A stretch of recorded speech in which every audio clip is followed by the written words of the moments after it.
సింహాచలంలో ప్రసాద scheme పనులు ఆలస్యంగా మొదలయ్యాయని నెలన్నర రోజుల క్రిందటనే చందనోత్సవంపై రివ్యూ చేశామని మంత్రి ఆనం రామనారాయణరెడ్డి తెలిపారు. ప్రకృతి వైపరీత్యం వల్ల దురదృష్టవ సంఘటన చోటు చేసుకుందని, విపత్తు వల్ల ఒక క్యూ లైన్ నిలిపివేయడం జరిగిందని మంత్రి చెప్పారు. సింహాచలం గోడ కూలిన ఘటనపై స్పందించిన మంత్రి నెల్లూరులో మీడియాతో మాట్లాడారు. కొండ పైభాగం నుంచి ఒక్కసారిగా వరద వచ్చి గోడ దగ్గరకు చేరడంతో ఆ గోడ కూలిందని మంత్రి చెప్పారు. అధికారంలోకి వచ్చాక ముఖ్యమంత్రిగా చంద్రబాబు నాయుడు గారు నెల్లూరు జిల్లాకు వచ్చిన సందర్భంలో ఇప్పటికే 2 దఫాలు ఆత్మకూరు నియోజకవర్గానికి రావడం జరిగింది.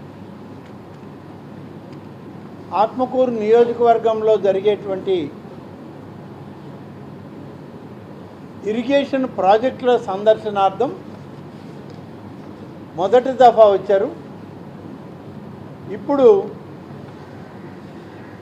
పారిశ్రామిక అభివృద్ధిలో భాగంగా పరిశ్రమల్ని ఏర్పాటు చేసేటువంటి ఆ జోన్లను ప్రారంభించడం ఈ జిల్లా నుంచే చేయడానికి రావడం. ఇప్పటి వరకు అధికారికంగా విడుదలైనటువంటి వారి కార్యక్రమం 11:30 గంటలకు ఆత్మకూరు పట్టణంలోని గర్ల్స్ రెసిడెన్షియల్ జూనియర్ కాలేజ్ ఏదైతే ఉందో అక్కడ హెలీప్యాడ్ ఉంది. ఆ హెలీప్యాడ్కి వారు నేరుగా అక్కడికి వస్తారు. అక్కడి నుంచి ప్రజాప్రతినిధులు, ఇతర పబ్లిక్ రిప్రజెంటేషన్స్ ఏమన్నా ఉంటే హెలీప్యాడ్ దగ్గరే అవన్నీ రిసీవ్ చేసుకొని అక్కడ నుంచి బయలుదేరిన తర్వాత ఆత్మకూరు మున్సిపల్ పరిధిలోని ఒక గిరిజన కాలనీని కూడా వారు సందర్శించడానికి ఇప్పటికే వారు సూచనప్రాయంగా చెప్పడం జరిగింది. హైవే పక్కనే ఉన్నటువంటి గిరిజన కాలనీకి వారు నేరుగా వెళ్తారు.